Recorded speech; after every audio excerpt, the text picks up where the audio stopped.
All right, everyone. It is 4 a.m. I am trying to recuperate from having just watched episode 1 of season 3 of The Mandalorian. Episode's called The Apostate, chapter 17. And holy crap. Like, I literally sent my brother some text messages. Like, it was like 3:30 when I was like, dude, you need to wake your ass up and start watching this episode. It's so good. So good. Um, I just no spoilers until in a minute because you need to understand that I am going to spoil all the things here. So if you don't want things spoiled and you haven't watched the episode yet, you got to go away, come back after you've watched it, take a breath. I'm still trying to catch my breath. It's crazy. Yeah, by the way, I've got poor little Frodo behind me. He's not feeling too well, so we've got him under lock and key with me, sheet on the bed, and everything else. So he's going to be with me as I do my review this morning. So you've got your time.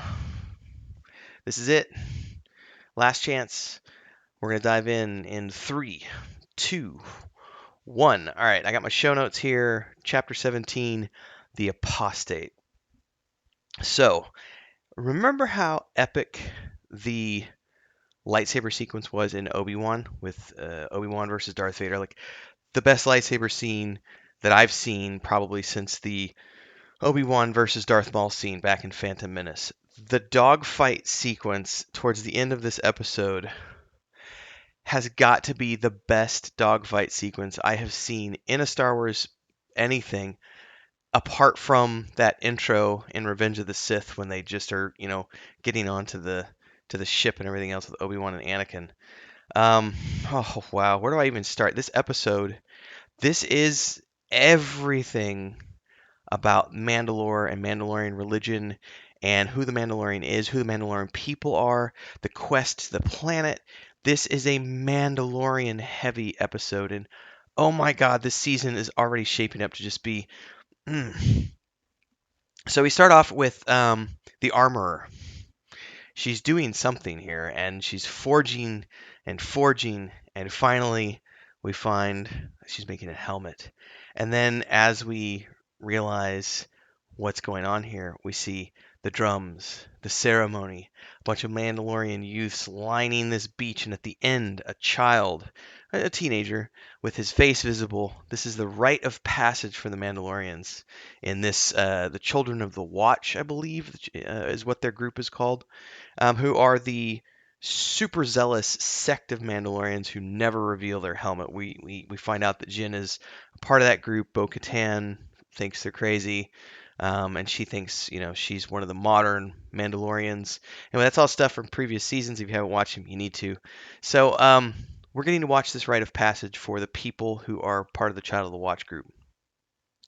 Um, I've got goosebumps. This is the way. It was so good. And then we get this croc battle sequence, which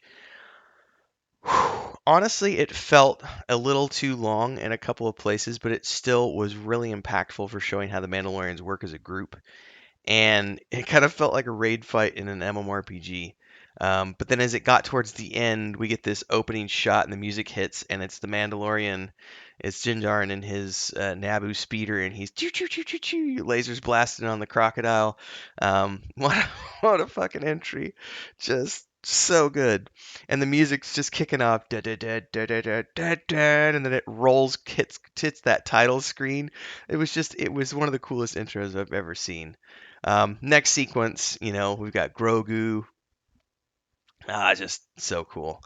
So he's here to visit the armor, and yeah, redemption, which had been mentioned in the previous episode, was he needs to bathe in the living waters beneath the mines of Mandalore, but that's no longer possible because the home world was destroyed during the purge. So he's talking to the armor, and she's like, "It doesn't matter if that was the way to redeem. You can't go back. The planet's done." And then he pulls this shard out with Mandalorian script on, which he got from the Jawas, from a man who claimed to have gotten it from the surface of Mandalore. And he literally just tells her, he's like, "By the creed, I can redeem myself." And she literally turns to Grogu, and you can see the wheels turning because she's like, "This child has done something here. There's destiny going on here. Something is actually happening here." And she starts to believe. And she literally finishes, and you hear the inflection in her voice. She's like, "This is the way." And it's just like, so she accepts that this could literally be a possibility, but she's gonna have to just leave it up to faith. So it's a pretty cool moment. And then he's, I will see you again as he walks off, and I was just like, oh my God, I was weeping again because it was just such an emotional scene. Um, I think one of the coolest things I've seen in Star Wars in a long time, purely from a sense of wonder at the scope of the galaxy and things we might not have seen before because we've never had a chance to fully explore what this galaxy far, far away looks like, is in this sequence as they're going through hyperspace and Grogu is awake essentially while Jin is sleeping at the wheel, and he's looking out of his little glass bubble into hyperspace, and you start to see the forms of these giant hyperspace whales forming on the outside, traveling through hyperspace. And so it's literally like they're traveling along at light speed, and just outside of their bubble, because they're basically carving a hole through hyperspace, you could see these giant whales in a pod swimming along, these squid-looking creatures. There was a moment in me where I was like, that for a little kid, even as an adult, I looked at that and went, it's an added, they know what they're doing here. This is prestige television. This is amazing. So yeah, really stoked. So he drops out on Navarro, the Outer Rim port, and hyperlink because he's here to meet Grief. And as he walks in, he's doing the market walk, and this is all high class now, like upper class. There's no scum anywhere. There's no dirt anywhere. There's nothing. And we meet Grief Karga looking like a king. And they've got a statue up in the middle of the town of the droid IG-11. Turns out he's High Magistrate now, Grief Karga.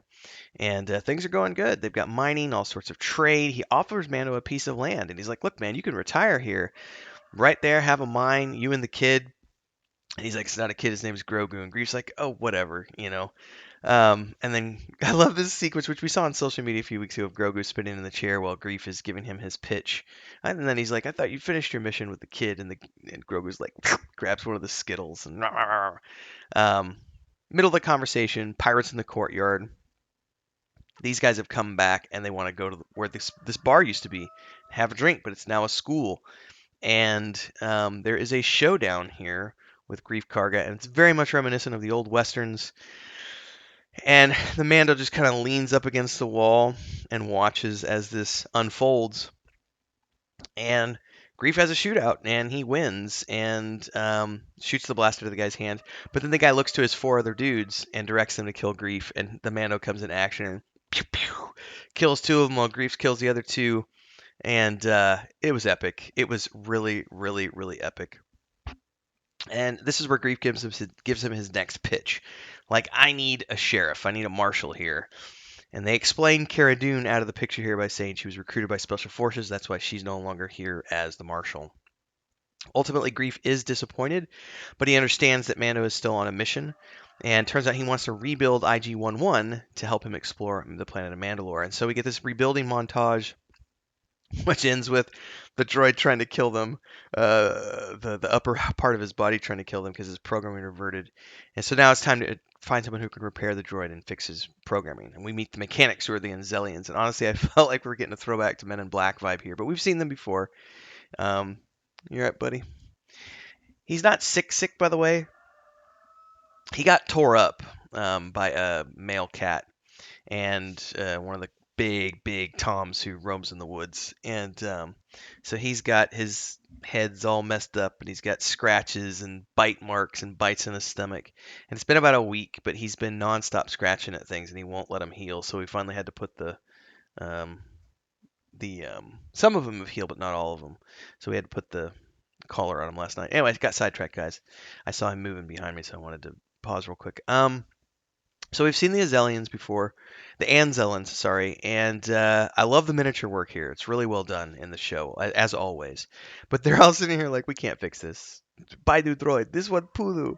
And turns out that if they can find a new memory circuit, they could theoretically rebuild the droid's body and everything else and just reprogram it with a new memory circuit. So now we have a sub-quest that he's going to have to go on. And as he's leaving the planet, we get the dogfight. Because that one dude who they didn't kill came back with 5 friends. And it's this epic dogfight through an asteroid field that is it is up there, if not the coolest thing I've ever seen. I think it is the coolest dogfight scene I've ever seen in Star Wars. after the opening to Revenge of the Sith. So well done. Um, Ultimately, he makes it out and he's off to Calavera where he meets someone. I wasn't sure where this was going, but it's a Mandalorian castle on a planet in the Mandalorian system, and we find Bo-Katan. Without her warriors, without her fleet, they were gone in the wind when she returned without the Darksaber. And he's like, "Well, I want to join you." And she's like, "Yeah, whatever. Your cult never wanted to be interested in Mandalore before. Why are you interested? Whatever, get out of here." Accuses his cult of abandoning the planet and abandoning the Mandalorian people.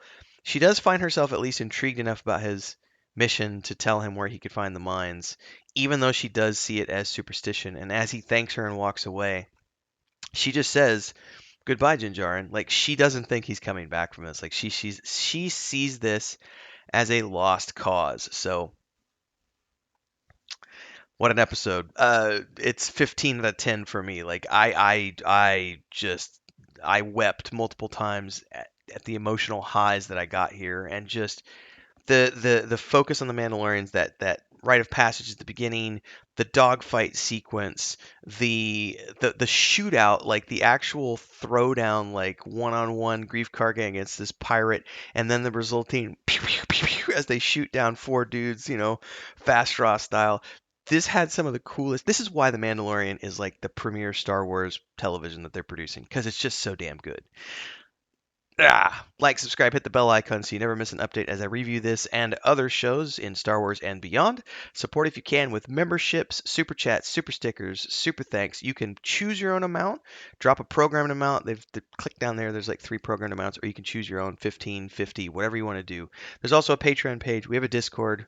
And thanks to those of you who do support and help me take care of my cats and keep me doing this full time. Till next time, everybody, may the Force be with you.